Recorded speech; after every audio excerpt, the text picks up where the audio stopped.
Selanjutnya pembahasan kali ini yaitu berkaitan dengan efek Hall.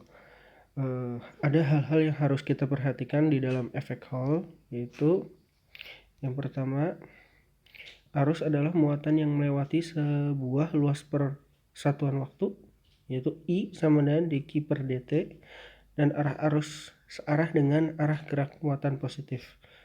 Yang kedua, muatan yang bergerak akan dibelokkan saat memasuki medan magnet. Kita lihat.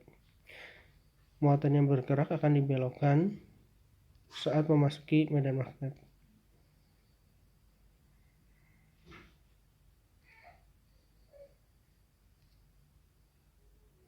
Kita lihat di sini. Arus mengalir misalkan dari atas ke bawah. Nah, kemudian ada medan magnetik. Nah, karena ada medan magnetik ini, maka arusnya ini nanti akan dibelokkan oleh gaya magnetik ya. Nah, kalau misalkan arusnya I ke bawah, kalau misalkan medan magnetik masuk ke dalam, artinya berarti bahwa gaya magnetiknya kita bisa gunakan aturan tangan kanan atau kita bisa gunakan skrup atau Moore ya, atau itu Moore, aturan Moore. Jadi kita bisa lihat kalau misalkan I itu ke bawah, medan magnetik ke bawah. Nah, kita bisa gunakan QV cross B atau IL cross B ya. Jadi gayanya kalau ini ke bawah, kecepatannya ke bawah, kemudian medan magnetiknya ke dalam, berarti I cross B atau V cross B. Jadi kita bisa putar. Nah, kalau kita putar di situ, kita bisa melihat bahwa gayanya itu ke kanannya. Maka dia akan dibelokkan oleh gaya magnet ke kanan si arus itu. Jadi F sama dengan QV cross B. Nah, kemudian akibatnya muatan positif akan tertumpuk di sisi kanan.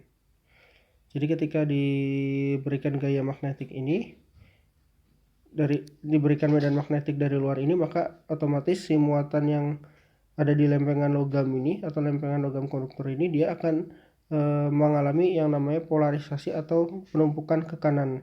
Akibatnya akan ada penumpukan muatan ke kanan, dan yang di sebelah kirinya ada kekosongan. Dengan adanya penumpukan ini, maka akan terjadinya beda potensial. Kita lihat di sini. Nah, dengan adanya penumpukan muatan ini, dia akan menimbulkan suatu beda potensial VH gitu ya. Nah, kita lihat di sini. Maka di sini ada medan induksi ke arah kiri sebesar EH sama dengan V beda potensial per D, lebar lempengan itu sendiri. Kemudian kita lihat di sini. Jadi ada dua macam medan, yaitu EH dan B, medan magnetik keluar ya. Kemudian nah, ini yang pertama tadi kita lihat. Nah, ini ada medan EH yang pertama. Yang kedua ada medan magnetik B. Jadi kita bisa melihat di sini ada QVB, ada QE ya, karena di sini ada dua medan magnetik. Nah, kalau misalkan secara persamaan vektor, kita punya di sini F dari Q kali EH plus Q V cross B. Nah, ini adalah kalau dicetak tebal ini ya, dia punya vektor, maka kita punya EH sama dengan minus V cross B. Oke. Sekali lagi, makin lama makin banyak muatan positif yang menumpuk di sisi kanan, akibatnya EH semakin besar. Tapi di sini ada setelah mengalami keseimbangan, maka penumpukan itu akan berhenti. Misalkan di sini ada dua magnet, kita berikan medan magnetik keluar, kutub utara dan kutub selatan. Kemudian kita letakkan lempeng konduktor atau lempeng logam konduktor di antara dua magnet ini. Kemudian kita berikan sumber tegangan dan di sini kita pasang voltmeter. Nah, kemudian kita lihat di sini kita on-kan sumber tegangannya. Dengan kita hidupkan sumber tegangan, maka arus akan mengalir. Ingat, arus mengalir adalah muatan yang bergerak. Di sini misalkan di sini elektron bergerak ya. Nah, di sini elektron bergerak.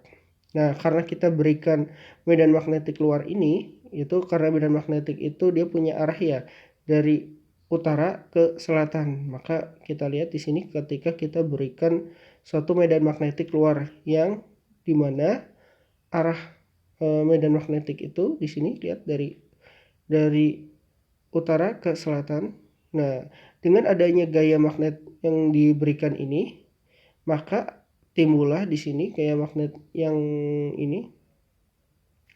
Ini gaya magnetnya ya dari utara ke selatan, gaya magnetiknya dari utara ke selatan menyebabkan si elektron ini mengalami penumpukan di sisi atas lempengan ini. Nah, sementara yang di bawah ini adanya kekosongan. Maka yang terjadi dengan adanya penumpukan muatan atau yang disebut dengan polarisasi muatan ini, maka terjadilah beda potensial. Nah, beda potensial ini yang disebut dengan tegangan Hall. Nah, ini yang disebut dengan efek Hall. Terjadinya penumpukan di satu sisi. Nah, ini akan berhenti ketika mengalami proses kesetimbangan ya. Jadi ini nggak akan terus-menerus terjadinya, tapi ketika terjadinya sudah setimbang, maka ini akan berhenti. Kita lihat di sini, lihat gambarnya, menyebabkan suatu polarisasi pada suatu lempengan bagian atas atau penumpukan muatan di bagian atas, sementara yang di bawah ini adalah kekosongan muatan.